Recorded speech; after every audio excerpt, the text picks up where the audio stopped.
You're listening to the Options Insider Radio Network. For more quality options programs, visit www.theoptionsinsider.com or search for Options Insider Radio Network in your podcast provider of choice. Listeners can also access all of our programming through our mobile app, available in iTunes and on Google Play. Don't forget to follow along with your favorite programs and submit your own questions for the hosts at twitter.com/options, facebook.com/theoptionsinsider, or via questions at theoptionsinsider.com. And now, it's time for the show that breaks down the options market, from unusual activity alerts to market analysis, strategy overviews, listener questions, and much more. If it involves puts and calls, then our all-star panel will break it down. It's time to hit the option block with your host, Mark Longo from the Options Insider Media Group, and co-hosts Uncle Mike Tussaw from RCM Asset Management, Andrew the Rock Lobster Joe Vanazzi from OptionPit.com, and Mark the Greasy Meatball Sebastian from OptionPit.com. And now, get ready to hit the option block. All right, everybody. Welcome back to this rockingest of options shows, the option block. A little bit of options wit, a little bit of options wisdom, some analysis, some education, some strategery, and of course, a lot of unusual activity and your questions.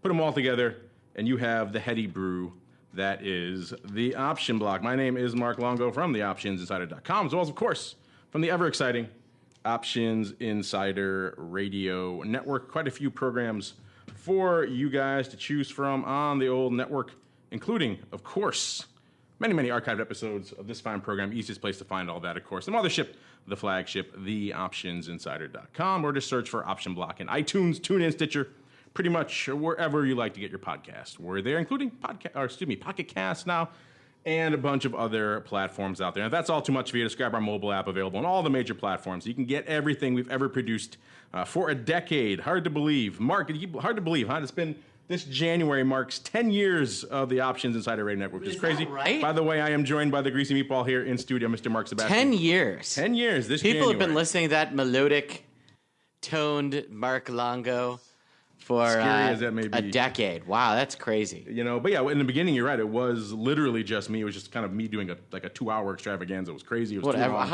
was How nuts. many times a week did you do it? It wasn't. It was like a couple times a month to start off, because this is remember, this is January of 2007, so this is pre-iPhone, this is pre-iTunes. Well, iTunes existed, but pre-podcast, like as an easy way to get them. Oh, you had to wow. have an RSS feed really to get. It was crazy. It was something that It was an only actual radio insane, show? only that an insane person would do, and hence we created it. So, I mean, so that was your first show then. I'm trying to remember. We started this one in what, 2010, I want to say. So we've been at it for 6 years here ourselves. Think about that. That's terrifying in and of itself as well. Six, And we've almost, gone I through, mean- this was created in multiple earlier incarnations of Options Express, pre-Schwab, and all sorts of fun things. So yeah, it's a fun.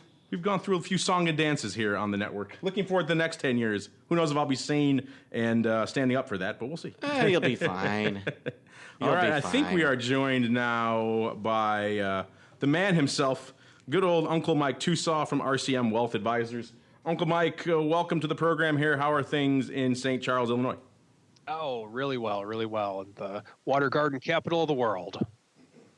You know how I feel about the St. Charles Tourism Board these days. You know, Water garden I've, capital of the world now? Yeah, they're pickles, they're water What's gardens. a water garden? Go to the website and find out. I'm going to have to withdraw all 8 of the Yeah, visitors they- I've sent to St. Charles over the years as a result of this. There was a marketing agency in Riverside that tried to make it the tandem bike capital of the world. Very glad they failed. That is not that's a thing you really want to put out there to the world. Oh, look. So, like, when my wife and I moved there, we're like, boy, these people really do ride it. There's a lot of tandem bikes. It was because some dude was really pushing it. I think you could say that for, like, Navy Pier maybe down here or something like that. We see a few of those down there, the quad bikes, but I don't know about Riverside. Yeah, Either dumbest way, thing ever. you guys are welcome to that that title. We'll stick to our architecture and lovely sloping parks. All right, and we'll stick to the trading block. It's time to break down the latest topics, trades, and trends in the world of options. It's time for the Trading Block. All right, everybody, welcome to the Trading Block. Like the man said, this is the portion of the show where we break down what was moving, shaking, rocking, and rolling thunderously, I might add, today. Just a tremendous amount of activity lighting it up today, Mark. I really don't know where to begin. There's so much on the tape here. Of course, with the indices closing a resounding unched or very close to it, S&P off nearly 0.25%, the Dow off about 0.1%, the tech-heavy NASDAQ up a whole 0.1%. So there were some intraday swings, don't get me wrong, about a 14 handle range in the S&P. So that's a little bit better than maybe those closing numbers may indicate, but still a whole heck of a lot of really nothing lighting it up out there today. VIX cash inhaling a little bit today, up flirting with that 12 handle, 11.87. Got as high as 12.62 today. So a little bit of love here on the upside. I don't know, maybe, correct me if I'm wrong, Mark, or if you disagree, but I kind of get the distinct feeling after watching, market activity leading into the inauguration and now post-inauguration. Because, once Trump was elected, it was rally ho, full steam ahead. Everyone and their mother had to have all that the market was selling, and they were buying it all. Now that the man's actually in office, it seems to be there's a little bit of a pause. Would you agree with that assessment? Yeah, we've been churning here for a couple of weeks, and I keep expecting to break out. And when we do, we'll break out hard, but that has yet to happen. So at some point, that we got within 7.7% of Dow 20,000 and turned right back around. So at some point we'll re-threaten there and then blow through it. We were joking about that on the show. Like, what if that's the closest we ever come for like a decade? That And would we look be back awesome. at that moment. That would be pretty crazy. That would but be it amazing. is almost like a buy. It wasn't really rumor, but it's kind of the similar buy the rumor. And now that he's in the office, everyone's like, whoa. It's actually happening. He's actually president. He's exactly what he said he was. Let's pump the brakes a little bit. So it is kind of interesting. It was like a collective realization. Even up to the last moment, everyone was kind of like, I don't know what to make of this. And now that he's actually in office, people are a little bit hesitant. Not surprising. We now turn to the Trump capital of the world, a.k.a. St. Charles, Illinois, where, Uncle Mike, what's your thoughts on today's just whirlwind sea of activity and perhaps the lingering Trump effect therein? The Trump capital of the world. Come on now. That's something else. But, there was definitely some day trading opportunities today. We definitely did have a lot of market movement, peak to trough in the S&P. We're looking at roughly a 16-point range. So there was definitely some movement today. The thing that I did notice today in my world, in the commodity world, so to speak, we did have some movement out of gold and silver. So there's a little bit of upside along those lines. Going through a few other things, we did have, we had XLE come down a little bit, about 1% on the day. So in looking at that, it was really not a ton to describe with what's happening today in terms of lots of movement. But the only thing that I would say is lighting up my tape would be the metals at this point. Not the mini metals, Mark, just the metals. Not my band, the mini metals. When are you going to go on tour again with those guys? I think they're covered I up dropped them off Stranglehold. my label. You dropped it. That was your only band on your label. Now I your know. label is defunct. Indeed. I'll get you guys a gig at the Arcada in St. Charles. Nice. I'm trying to think of some metals-based songs that they could sing, and I'm drawing a complete blank now. But I'm sure listeners will send us something, There you go. some name that has there's Silver and Gold. That's a song. That's like an old tale. There you go, Silver and Gold. yeah, well, not really a metal song. Yeah, it's more of a Christmas song. They could jazz it up. They could jazz it up a little bit. Yeah. Do it mini metal style. But that said, Mark, we kind of joked about the Trump effect. But what else was catching your eye out there in today's activity? They came in. There was a serious period of time where things looked like they might drop. We were down, I think, 13 handles at one point. And then they came in and, we have yet to see volatility react to any of these like mini sell-offs midday. We're down and vol's barely moving. And they plastered at the end of the day. Adjusted for the weekend, it was up. It was just absolutely plastered. Or did I say just for the weekend it was up? Just for the weekend it was down, folks. It was up. But it was, it was, they plastered vol, they've plastered premiums. Really, the spread between March and the cash index, about 60 days to March, and it's only trading at 3.5 over. It was, I think, on Friday. Last time Friday I checked, was about it was 3. like 2.70 or something. Yeah, it was a little shy of 3. That's a little. And VVIX is in the 80s. I mean, the hedging cost is not expensive right now. All right. So if you think the market's going up, but you're scared, it is not expensive to hedge right now. Well, we're talking before about Trump effect. A lot of people are trying to codify that effect. We're in earnings season now, Mark, so I often also call it excuse season.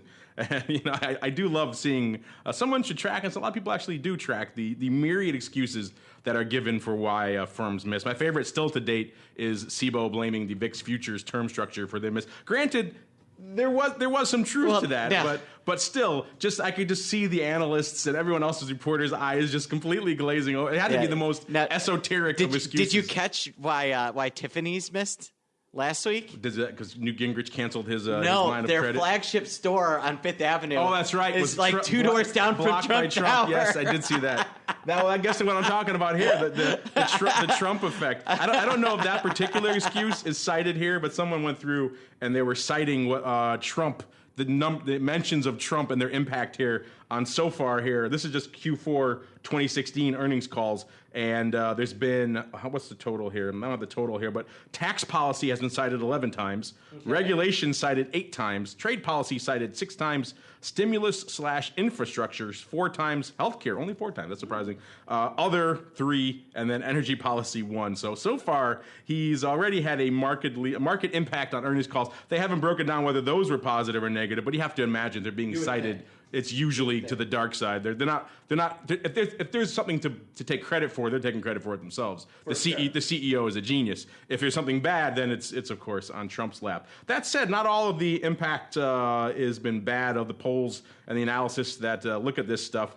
They polled a bunch of S&P 500 names, and they found that 72% of U.S. organizations anticipate their business operations will be impacted as a result of Trump being elected. So that's a pretty clear no-brainer. Only 28% saying no. But then surprisingly, or maybe surprising, I guess depending on how you fall, 56% saying positively, which is kind of interesting. I guess a lot of those are financial companies maybe. Mm-hmm. They're looking positive. Only 44% negative, which is kind of interesting. Maybe at odds with some of what we're seeing here in the market activity over the last few days. I don't know. Uncle Mike, anything come to mind here on all this stuff?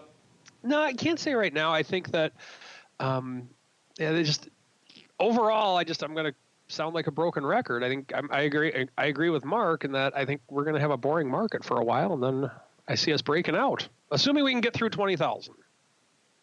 What's interesting, I was watching a clip of the Don with his economic council this morning, and he said, he's talked to a bunch of business leaders. They're trying to do a tax cut, and they're trying to do a fix regulations. And he said his people, everybody he talked to, they would rather have a serious fix of regulation than any type of tax cut. That's the big piece. And he made a point: good regulation versus bad regulation. Can we accomplish in one rule what we accomplish in 15? And I think that's one of the big problems with government. And I was watching the hearing of Steve Mnuchin, who's getting interviewed, and one of the senators was saying, a friend of his owns a local bank. And over the previous year, they'd had regulators visit their one little local bank at like $80 million in assets. The regulators visited 64 times. 64 times. 64 times. Wow. That's what the senator said in the grilling. That's a good use of our regulatory dollars. Yeah, and so insanity. you wonder why community banks are disappearing, and so that's kind of the interesting piece. He's meeting with labor union leaders right now, which is interesting. Yeah, that's a Republican meeting with labor unions. Think about that. That could only end well. Yeah. What's that, Mike? Here's the other sad part about the regulations as they stand today. I don't see how anyone can question that we're very overregulated. And the other side of it would say something like, we need to protect ourselves against another 2008 and how those evil financial people crashed our economy and that type of thing. But the main problem with a lot of these regulations from where I stand is that the regulators don't know what they don't know. And so I had to testify once on an OTR. Just for the record, my record is totally spotless. I was as a witness one time, and I remember just being asked. Now, granted, I'm not in the banking industry. This was in the option world, but banks deal with derivatives, and I just remember the questions that they were asking. It's like the equivalent of someone trying to ask a football question, or I'm sorry, a baseball question, and them saying something like, well, how come you only get 3 outs? How come the pitcher only got 3 putouts in an inning and not 4? Yeah, I mean, their problem is like that. They don't know what to ask. They're lawyers. They don't know anything about the industry most of the time. That's one of the big problems with a lot of regulators, and there's so much regulatory overlap, and there's so much rulemaking, and the people writing the rules don't know what they're doing. So we have too much regulation trying to accomplish the same things. And so I think that, I don't want to say deregulation. I want to say smart regulation is really necessary. And we can really get all those protections without having 15 layers.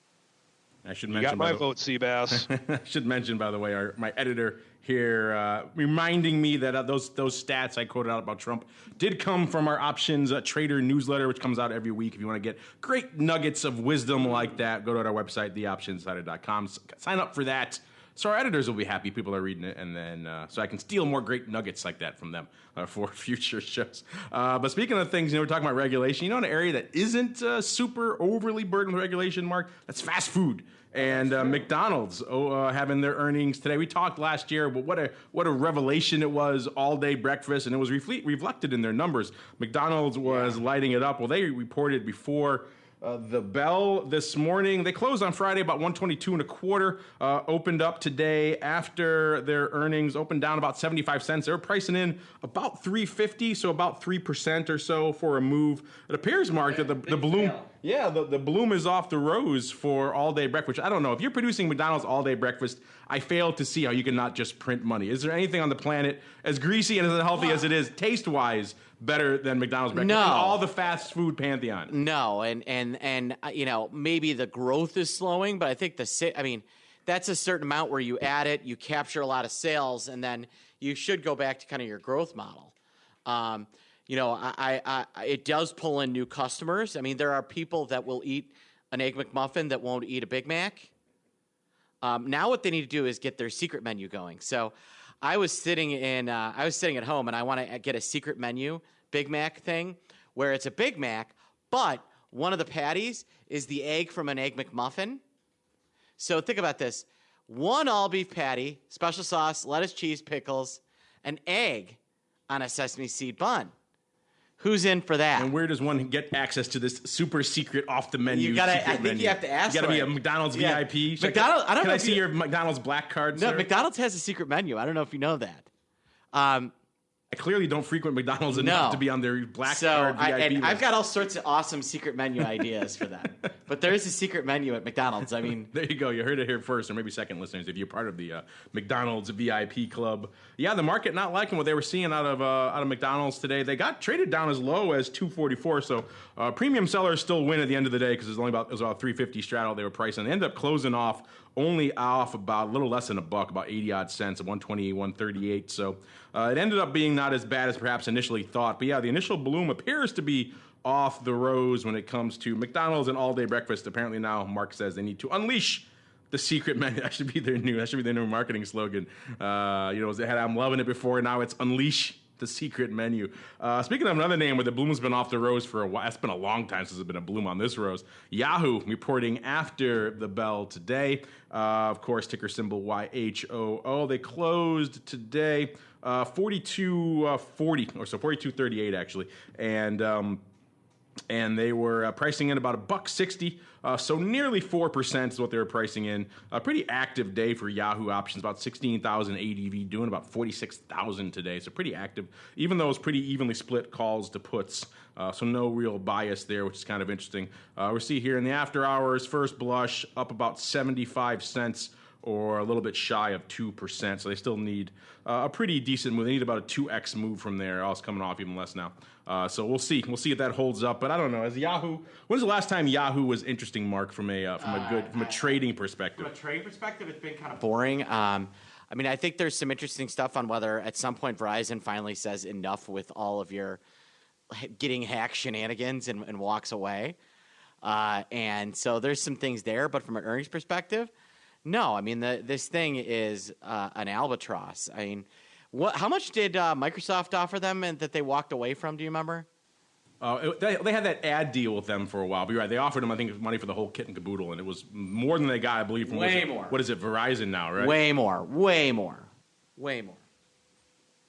Uncle Mike, anything on McDonald's or Yahoo before we roll on into the odd block? The resident fast food expert of the group. Well, maybe not the expert, but the one who definitely eats the most of it, I would say. Do you have the black card and the secret menu? No, I hate McDonald's, but I will admit that they have gained my business from. I think that their breakfast food is tolerable. Sir. See, we actually, and my kids like the Happy Meals and the chicken McNuggets and stuff like that. My typical answer when the kids want to go to McDonald's for many years has been no.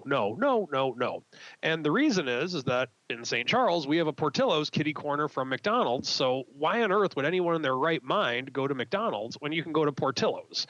Now, getting a little bit deeper with that, there are times to where one would compromise. And now I would be more apt to compromise because I could eat a sausage McGriddle or something like that. And you're right. It is like the ultimate greasy, unhealthy thing to eat. No doubt about that. But it at least tastes okay. I think that if you compare a Portillo burger to a McDonald's burger, I think it's a joke, quite frankly. And I always tell people it's not about the best quality. For a lot of people in business, it's what can you sell? So, for example, I can make a better cheeseburger than McDonald's. No doubt about it. But McDonald's can sure sell one a heck of a lot better than me. Well, yeah, I agree. There's I was listening to the guy, Jack in the Box, talk about Jack in the Box tacos, and he made a comment. He goes, when it's midnight on a Friday, you don't want the best taco, you want my taco. And that's the way McDonald's is sometimes. I heard the Carl's Jr. say something about that recently. He said people don't. They give him a hard time about not having health food. He said people don't come for us for health food. They don't want to come to us and have a vegan burrito. They want to have the greasy, sloppy thing that whatever starlet of the week is selling on their ads, and that's what people want. So yeah, I guess there's something to be said for knowing your audience and knowing your business. And I guess if McDonald's breakfast can lure back even the recalcitrant Uncle Mike, then it's a hit. Certainly a slam dunk. We'll see if the next quarter's earnings reflect that. Meanwhile, let's keep on rolling into the odd block.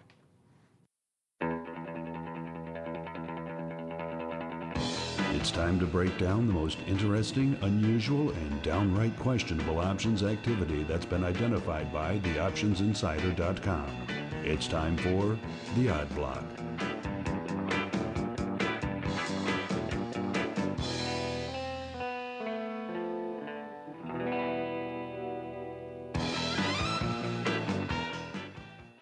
Let's see, as we start off the odd block, Mark asking me here about some Morgan Stanley earnings. That doesn't come up here on my must not be for at least another few weeks of the year because it's not coming up on my immediate calendar. But since you do mention Morgan Stanley, sir, they are coming up on my odd block radar. Let's kick it off. I haven't talked about Morgan in a while, but all the financial names have been pretty active of late, as we mentioned earlier. Post-Trump, a lot of the bloom coming on the rose there in the financial parts of the markets with names like Morgan Stanley and XLF and others really having a nice run, shall we say, post-election. And Morgan Stanley, of course, ticker symbol MS, closing today just a little bit shy of $42, $41.96 to be precise, off about 1.5% today. So a little bit of maybe a little bit profit taken out there as well. This is the name that does about 27,000 contracts a day, nearly 28. Today doing almost 2x that, about 53,000 contracts. So pretty aggressive day and pretty even one-to-one calls to puts as well, which maybe give you some hint as to what we found out here. Mark, this is a bit of a weird one. I'm trying to think of the last time we saw someone coming in for size strangle buy-in, let alone a little bit longer term out to, well, March isn't that long term. It seems like March 2017 seems like it's far in the distance. It seems like a long time ago, doesn't it? It seems like, if you're watching the old Back to the Futures, March 2017 is a long time in the future, but it is only a few months away. But still, we have strangle buyers out here in Morgan Stanley, which is kind of interesting. We saw paper lighting up today. It was the March 4144 strangle paper buying that to start off about 7,275 times. Going up in 2 blocks over there on the Philly, a total of looks like about 7,500 on both strikes. So it looks like a little bit more trickled in after the fact, Mark, but nothing sizable. Huge, yeah. About 3,400 open on the calls, about 1,700 open on the puts. Don't see any stock with this or anything along those lines. I have to look and see what delta would be anyway. Probably be the put over, I would imagine. But still, interesting stuff here. Let's look at a chart here at Morgan Stanley. As you might imagine, the last few months have been pretty good. You can see a nice chart upwards post-November there. But the earlier part of the year was a bit of a rocky period. It seemed like it topped out around 34, 35 before Mr. Trump walked into office, and next thing you know, they're up in the 40s. They hit a high of about 40, nearly 45 last week or so. So this thing has been on a nice tear post-election. Seems like our friend here, Mr. Mark, is looking for that party to continue. What's your call here? Would you be gobbling up all sorts of strangles here in Morgan Stanley right now? I mean, it's a nice play in that if Morgan Stanley, part of this big rally has been on changes in regulation and things like that. And if that, I think we'll have a clear idea on what they're proposing, what they're thinking from, Trump and, of course, his Treasury Secretary nominee, Steve Mnuchin. You're going to say that every chance you possibly Anytime can. I can say... I always have to call you up and have you pronounce it for me on the show all the time. I'm going to get tired of that very quickly. Anytime I can say Mnuchin, I'm going to say Mnuchin. So, I mean, it's a nice play on either, the reg goes the way that the market thinks it does and Morgan Stanley makes a big leg higher, or things are rough. Things are not as good, the regulatory stuff that we're looking for doesn't happen, and Morgan Stanley heads back into the 30s. It totally makes sense. It does seem like all this regulatory stuff still up in the air. It does seem like maybe the one thing that people seem to be certain about is that it does seem like Volcker may be heading for the dustbin, or perhaps at the very least a smart Volcker rule, some sort of amending. What are your thoughts on that? You like the fact the bank's going to come back to play, maybe, or yeah. You as a fund manager, do you find that disconcerting? I think that if the banks, if they create the Volcker rule so that if they adjust the Volcker rule to allow real market making and real trading, as opposed to, but maybe have some rules against the type of positions, but these banks should be allowed to be trading in listed assets and in things that are liquid, and really, I think if you break the Volcker rule, but also adjust the way P&L is calculated, so the ridiculous mark-to-market rules get fixed, that clears up a lot of your problem. You don't want to mark to market your 2-year variance swaps, Mark? What's wrong with against the other, that's fine as long as 3 other people carrying the exact same variance swap aren't the people determining the price. Well, the vol hasn't come in yet, Mark. Nothing bad. Why would you ever there. mark your skew for your own gain? I don't see what you're talking about here. Is that you're complete lies, sir? I'm deeply offended. All right, let's move on to Home Depot. Another name we haven't talked about here in a little while. Ticker symbol. I just had them at my house today. Oh, well, there you go. Hopefully nothing too serious. Just adding on yet another deck to the endless series of decks. I got some new appliances actually. From Home Depot. Yeah. From the Mark McMansion, ever expanding. Here we have you. Home Depot, ticker symbol HD, of course. Closing today, a decent day. One of the few size up days here. Up names on the old street. This was up about nearly 2%, or about 250, closing at 138.07 here. This is the name that does pretty decent paper, about 26,000 contracts a day, a little bit shy of that. Today doing quite a bit more than that, about nearly 90,000 contracts today, about almost 4.5 to 1 calls over puts, and that should give you some inkling again of what caught our eye. And it wasn't as far out as March, sir, all the way out to Feb. It was the Feb 137 140 1x2 mark, which is interesting. This is not vol views though, so don't get confused. They're on the wrong show. They're doing it the other way. They're buying one, selling two instead of selling one, buying two the way they do in VixLand. Wow. Buying one of the Feb 137s, doing that about 9,300 times to start, and then selling two, so nearly 19,000, 18.6 really, of the Feb 140s, doing that for a net 39 cents. As the day went up, they did it 16,000 by 32,000 times. So pretty sizable. Again, buying one of the 137s, selling two of the 140s. There is some open interest to be seen here, Mark, on the 140s. Approximately nearly 34,000 contracts open. So that could be part of the tail here as well. Maybe someone closing out the 140s and then reestablishing for a little bit less size, perhaps giving up the ghost a bit here and readjusting down to the 138 strike. Looking back at the year that was here for good old Home Depot, it's kind of been a little bit turbulent, like a lot of names deep in the trough back in February and again in October, actually. Not looking too good back in October at around 119 or so before rallying these days all the way back up to 138. Maybe that infrastructure love from Trump is that bloom is going out to Home Depot. What you call here, Mark, on this 1x2? You think he's rolling down, giving up some of the ghost here? The nice thing, I don't know, but it's not uncommon to see a 1x2 set up this way in equities. It's very much a pro trade.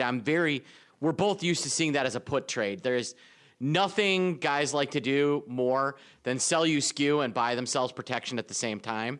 And so that's a very common put trade. Not as big on the it's a little more unusual as a call trade, but not that unusual. And it could just be a guy that thinks Home Depot is going to move higher, but not that much higher. But you're right; it could also be a roll down or a rejiggering of delta. Rejiggering, is that the technical term? It is. I was with you until I saw the open interest, then that kind of makes me think. When it lines up so perfectly like that, the chances of it being a coinky-dink are pretty small. But yeah, you're right. I do like, otherwise we do see a lot of those size 1x2s going up. Usually the reverse way in VIX, but we see them this way as well in a lot of broad equities. Let's wrap it up here, Mark, with, I'm not sure if we've talked about this name on the floor, at least it's been quite some time if we have. This is Lending Club, ticker symbol LC. This is our resident cheapie here on the day, Mark, closing $5.89, up about 15 cents or about 2.5% on the day. This is a name that does about 5,200 contracts a day, doing a little more than that today, doing about 24,000 today, nearly 5x. And of that 24,000, 23,623 or 72.5 to 1 were calls over puts, only 326 puts. So that should give you some inkling of where the love was, Mark. It was all calls all the time. I'm glad Alex, the Viceroy, is not on the program anymore because he would take deep umbrage at loading up on all these calls. Such a cheap stock. But that aside, it was the Feb 6s, so near term too. It wasn't like they're going out a little bit of a ways. These are the Feb 6s going up, paper buying, starting off the day with a good chunk. I'm trying to get the exact number here, but total on the day was 9,163, including that initial block of about 7,000 or so for 45 cents. Early buyers got about 25 cents, so they actually got a good scoop. And the other 2,000 or so looks like went up about 45 cents. So it appears we saw some initial flurry, some initial love, and then everyone and their mother started piling into these things, Mark. They ended up going out 30 cents at 40. This name's had a bit of a turbulent history, if you're familiar with this one. This was kind of like the darling of a lot of the quote-unquote fintech and the lending space for a long time. And not to overuse that cliche, but maybe some of the bloom came off this road a little bit last year as well. They got down as low, after trading as high last year as about, nearly $10. They got down as low as about $3.40 or so before kind of vacillating in this range for a while, Mark, ending up around here at $6. Take us home here. What's your call? Are you feeling this upside love that our friend is? Pretty near term too. Feb 6s, I should say, for anywhere between 25 and 45 cents. Does that blow your skirt up a bit? Well, when are earnings? They're coming up, right? They are Valentine's Day. How appropriate. So this appears to be an earnings play. It is opening, and if you're talking changing lending regulations, and let's not forget Steve Mnuchin was in the mortgage business. I'm gonna make that your new intro when you come on the show. I'm gonna play that. Steve Mnuchin. I had thought it was Munchin, and I was disappointed for a bit. And then I started saying Mnuchin to myself and realized I'm going to really like saying... You just wanted to have a Munchkin treasure stick. That's what you wanted. Yeah, well, Munchin would have been awesome, too. But Mnuchin is going to be a fun one to say for a while.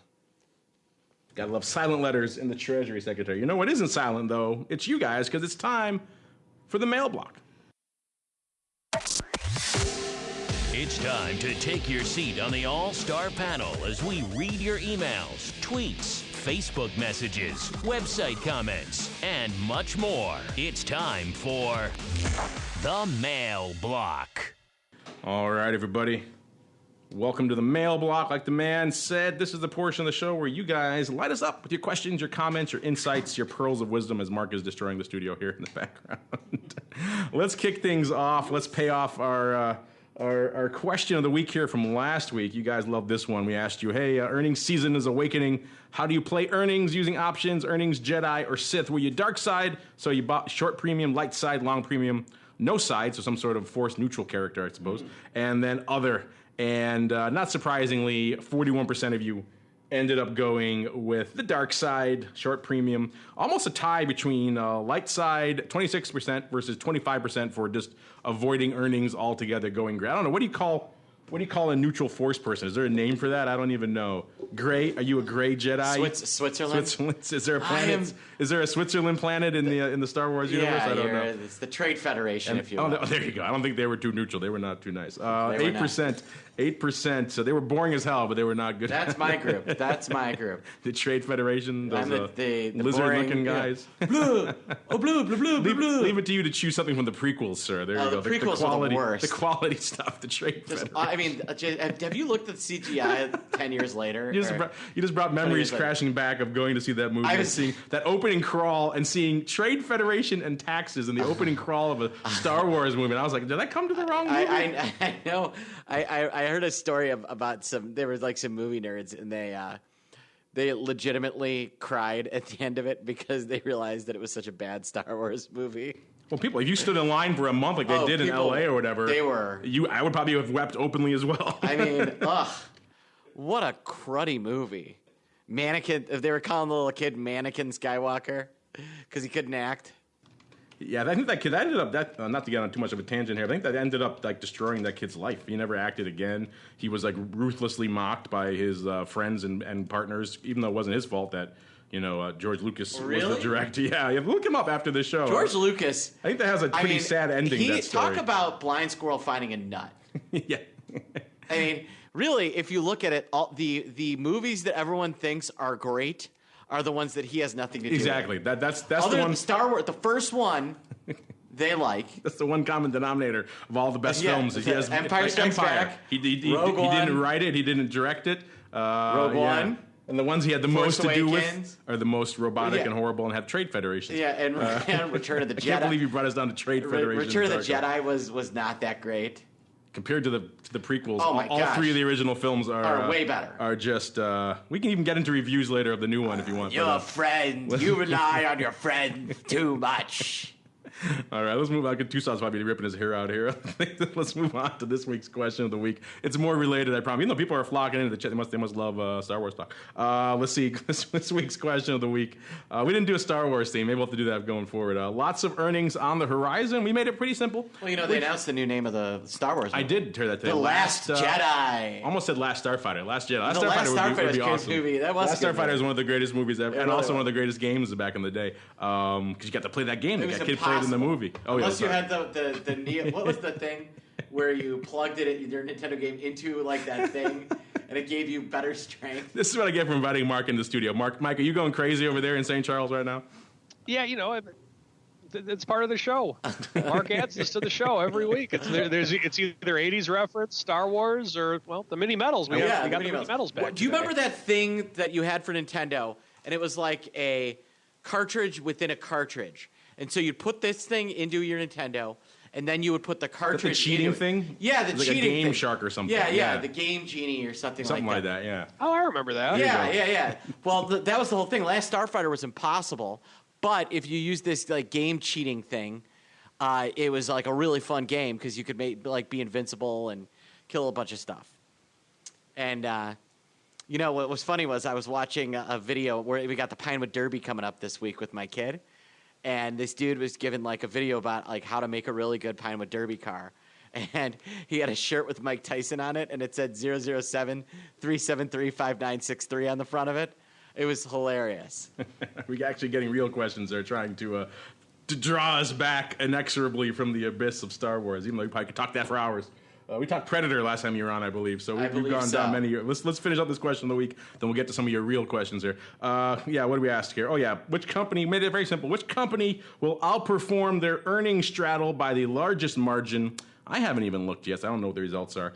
We gave you 4 choices, as always. We gave you good old Alphabet, a.k.a. Google, Microsoft, a.k.a. Softy, Intel, INTC, and good old, just to mix it up and then not all tech, threw in some bucks, Starbucks. Mr. Uncle Mike, you go first. What's your pick for what's going to outperform the straddle by the most, and then what do you think is winning our poll? I'll say I'm gonna mix it up, actually. For mine, I'm going to go with Starbucks. I think that in looking at... feeling some coffee vol this week, huh? I'm wired, baby. Bring on the Java charts, literally. Now, in looking at it with Starbucks, I think that it's going to move at some point. It's kind of been sideways over the course of the last year. So I'm going to say that Starbucks is going to outperform it. And in terms of what our audience picked, I will go with Alphabet. I think that's going to be the popular one to beat out the straddle. There we go. Starbucks closing right today about 57.76, so they could have a chance. You're right. They haven't had a good rock'em sock'em quarter in a while. Maybe they're overdue. Mr. Greasy Meatball, what are you and your team at Carbon Line wagering heavily for to explode this week? All right, so those are my 4 options: Alphabet, Microsoft, Intel, or Starbucks. Huh? Yes. If you really need to pick another, you can, but you still have to pick the winner. I mean, for the poll. Apple Vol's way too cheap, but from the poll... They're not this week, though. Oh, that's right. All right, I will go... Oh, Microsoft tends to always outperform its straddle and always gets sold off. I mean, that straddle is always like, oh, you could buy that Microsoft straddle for like $1.20. Because people are still remembering the last decade when it did nothing. Right. And so they price it based off that. And you're right, for the last year, it has been surprising to the upside quite a bit. Yes. So I'm going to go Softy. Softy, interesting. So 1 vote. Or what do you think's winning? Google. Okay. So 1 vote. Interesting. 1 vote for Microsoft, 1 vote for Starbucks, and 2 crowd votes for Google. I haven't looked myself yet, so I wasn't tempted to cheat. And I'm gonna feel. I think people are voting Google, and I think I'm gonna go. It's kind of hard to argue against a name that's pushing near $1,000. They have the biggest opportunity to really aggressively outperform, shall we say? And let's see what we got here. Who is winning? There we go. It is, yes, Google, nearly 50% of the vote, 47% so far. 19% for Softy, so you're in number 2 there, Mr. Greasy Meatball. Actually, some decent love for Starbucks, number 3, very close behind, 18%. So it's pretty much a relative tie for all the rest. 18% for Starbucks, 16% for Intel. So there we go. It just came live like an hour or 2 ago, so you got all week to vote. If you haven't, head on over at Options. If you disagree vehemently, if you have an other alternative, for what you said, like someone on Twitter already. Oh, yeah, Steve Place says Cree. He likes Cree. Oh, hi, Steven. I like Steven Place. He's a good dude. Yeah, I'm not familiar. Let's see. Cree, of course, is... the light bulb. They make light bulbs. I knew that name was familiar with me. Ding! He says they always outperform. I'll have to check them out. I'll have to see if they're trading $27.50. That's his alternative suggestion for our poll. If you have alternative suggestions, hit us up. Try to make them sometime in the near future. Unlike Mark picking, Apple down the road or something in Q4 or something like that. All right, let's move on. Let's see. What do we got here? Got some easy ones to kick them off. Chris wants to know, is there a way to subscribe to your posts as they go up on the website so you can get notified via email or mobile phone? We're working on that, Chris. People ask us all the time. We've had multiple iterations of the website, and surprisingly, in the current iteration, that really isn't there. But you can subscribe, like I mentioned earlier, via the website to our newsletter that goes out every week, every Sunday, to stay on top of all the cool news and developments and indeed cool Donald Trump facts coming in from the world. So check that out. You can go to the website and sign up for that on the homepage there. You should see a little pop-up. If not, you can also subscribe via our Facebook page, which is The Options Insider. And we'll make sure we're going to do some revisions to the site and make sure all this stuff should be coming, though, including some intraday stuff. You guys are always asking us about the most actives. Can we get those more frequently? Yes, we're going to get those to you as soon as they go up. So we're going to make all that stuff. You can come and sign up for it if you want it via email. You can get that soon. So it's coming, bear with us a little bit. Sometime in Q1, I would say, hopefully all that stuff will be ironed out. Here's a bit of a weird one, Mark and Mike. This comes from Fund Concept. They asked us a lot of questions about activist investors. They said, do you think activist investors' opportunities will rise considering their experience with market volatility? He linked to an article out of FT, I believe, talking about these funds. He must be based out of Britain because he's talking about Brexit creating more opportunities in the UK for activist investors, saying they might have some sort of increase in volatility over there. Obviously, they had one initially, but maybe the continued debate over Brexit, what shape it will take or if it will happen at all, will create more opportunities. I don't know. We don't really talk about activist investors here a lot. It doesn't really play into the options world that much. We don't really see those guys. If they're going to take a stake, they're going to come in and buy a lot of equity. We don't see a lot of activist investors gobbling up calls that often. They will come in and they will acquire positions by selling puts. So that is something you see. And you could see that now. There's where we could really see a lot of interesting stuff. There's talk about really getting the UK to have what they used to have with the EU in terms of relationships with the United States. They want that kind of fast tracking. So now the question is, does that get a lot of U.S. investors interested in something like that? And it's entirely possible. So I would say yes. Uncle Mike, any thoughts here on activist investors and potentially their increased opportunities going forward due to market volatility? No, I think it's going to be, in a lot of ways, I think there's going to be a lot more opportunities for activist investors. I think that if you get the dreaded Trump tweet, even though I know he's technically not an investor, he gave his companies to his kids and that type of thing. But the fact that right now the CEOs they've demonstrated that they will work with Donald Trump when he tweets about him. And I think that is a trend that's going to continue with Brexit or no Brexit. I think we're going to see a lot more of that. I mean, you just look at what Carl Icahn's done over the last couple of years. Whenever he wants to sell some Apple, he's a big Trump guy too. I mean, he's a perfect example. I think there's going to be a lot more of that. All right, next up we have a question from the live chat here from frequent offender Real RK. He's asking me for some reason the front desk is calling me for the studio here. We'll just hold on to that. All right. Might be Dylan here. Yes, it's the next show up, but they're not ready yet. It's not time for them yet. All right. Real RK wants to know: do you guys like the bullish emerging market gold /TLT options activity, including 103,000 EAM puts? That's of course the iShares MSCI Emerging Markets Index. They sold one block in the Feb 17 series. Here, Mark, why don't you take this while I talk to this? Tell them to send those guys up. Hello. In the Feb 17 series, near the money calls were also very active. There should be one more. There you go. There. You can tell listeners, shows bleeding into each other. So 100, and he is right. I'm pulling up right now. The Feb 34 half expiring on the rest of the regular monthly Feb. 104,064 of these puts going up today, Mark. The Feb 34 halves in EAM. Now, he says they're sold. I don't think he doesn't have a price. I'll have to dig into what they were. Of course, at first blush, that sounds like a lot, and it is a lot. Of course, if you look a little closer, there's about 140,000 contracts open on this strike, too. EM does a ton of volume. Let's not forget that. So you always have to remember that. This is not 140,000 is a big clip, but, it's not the end of the world, and this thing is super tied to S&P, and there's so many tails wagging this dog, or so many dogs wagging this tail that it's important. But you definitely would consider almost any activity in EM of that size as some sort of hedge, and like you said, maybe a close. Yeah, probably a close. He just followed up, said his screener said sold. I'm with you. It could very well be sold. I haven't had a chance to dig into it myself. Mr. Arc, what is it? Real Arc. But it looks interesting. And I would probably lean first blush. I would lean that this is probably closing, and this could indeed maybe be either way. You're still selling puts, so it still is bullish, even if you're closing.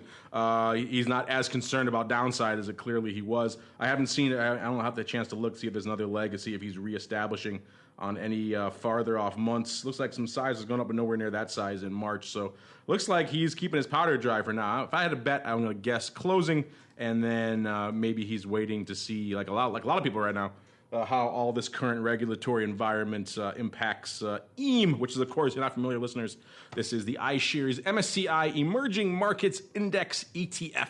Say that 5 times fast. Uncle Mike, any thoughts here on these EAM puts, or just in general? I'll read the question for you again. If you didn't hear it, it was, do you guys like the bullish emerging market /gold /TLT options activity? 103,000 EAM puts sold in one block in the Feb 17 series, and near the money calls were also very active. Any thoughts on that, sir, before we roll on into Around the Block?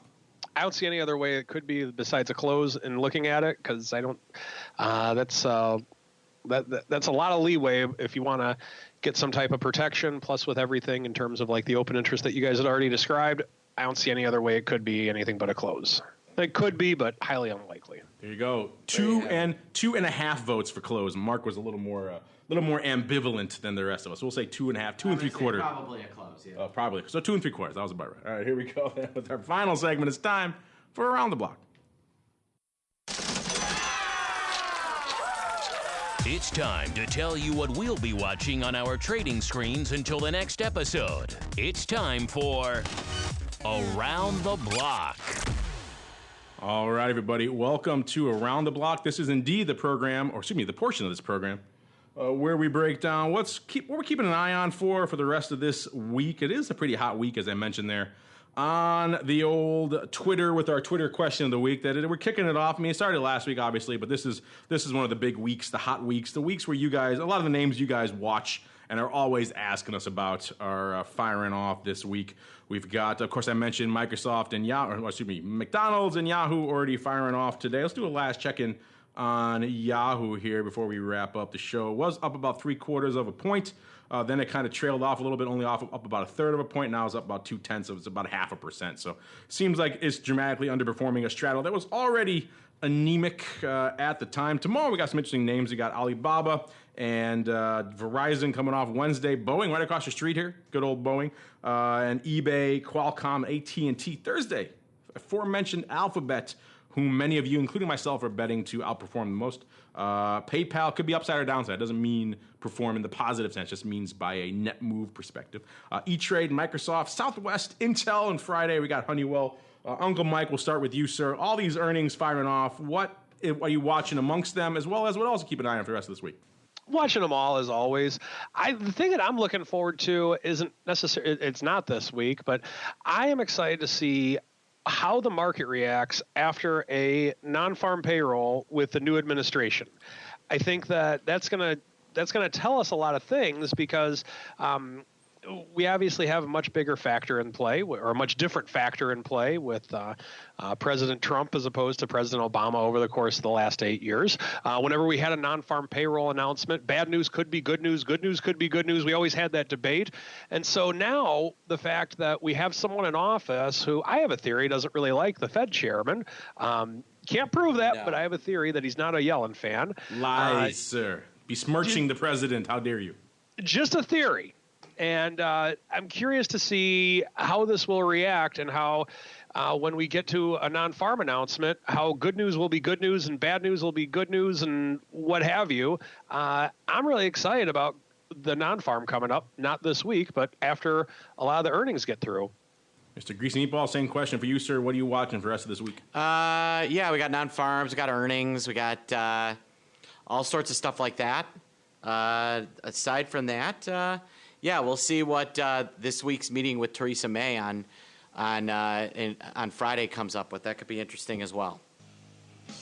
All right, that music means we've come to the end of yet another epic sojourn through the world of all things options, blocking, kicking things off, of course, talking about Mickey D's and Yahoo, and indeed our old friend Mr. Trump and his impact on the markets, as debatable and interesting and still unfolding as it may be. We got into some unusual activity around the horn there in names like Home Depot, some old favorites coming back to the top, and Morgan Stanley, and even Lending Club hopping in there again. Then we got your picks for our picks, and read off your picks for what's going to blow the doors off this week, upside or downside, just net movement, as well as some interesting questions. We love you guys' questions. Keep hitting us up there. And then, of course, we wrapped it up with some earnings and some non-farms talk. But before we go, one last time around the old horn, let's check in. Let's go in order of immediate proximity. So we'll start with you, Mr. Greasy Meatball. what's cooking in the land of Option Pit and indeed Carmen Line? Oh, by the way, I heard from Master Andrew that your row seminar was a wild success. Everyone and their mother wants to know about row. Well, the Vol Masterclass is killing it. And, what a surprise, row. Not getting the love. But actually, I've got a free webinar. Be on the lookout if you're on our email list. This Thursday on trading earnings with options, believe it or not. Timely. How timely of you. Is it going to work? Is it going to work row in as well? A little row. Little row. You can't get away from row. And then Saturday the 4th, we're doing a 4-hour extravaganza on trading gamma, which will be fun. 4 hours is nowhere near enough, sir. To do gamma, it has to be at least 8 to 10 hours of pure extravaganza. Will there be tchotchkes and giveaways and all things? Gamma Nanza, if you will. There you go. Gamma Nanza. There you go. I like it. All right. Head on over to optionpit.com to check out the Gamma Nanza. And maybe the Row Nanza coming back to a webinar near you. I like that. And before we go, Uncle Mike, what's cooking in the land of all things RCM Wealth Advisors as well as going along? Well, if you would like to buy my book, go to Amazon, Kindle edition, and type in Go Long, New Option Strategies for Buy and Hold Investors. It is a second edition. From the first edition was released in 2010, but we have added a chapter on weekly options as well as portfolio margin. Check it out, folks. You heard the man. Check out his book. Look out for Tosaw, T-O-S-A-W, on Amazon. Good old Amazon.com, where you buy all your books and just about everything else in your house. And on behalf of Uncle Mike and the Greasiest and Meatballs, and indeed myself, I want to thank all of you out there in the listening audience for downloading, streaming, and subscribing to the show. And, of course, for sending in such great questions, including you guys live. We love you guys, too. And we'll see you on Thursday for more of The Option.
The preceding program was a production of the Options Insider Radio Network. For more quality options programs, visit www.theoptionsinsider.com or search for Options Insider Radio Network in your podcast provider of choice. Listeners can also access all of our programming through our mobile app, available in iTunes and on Google Play.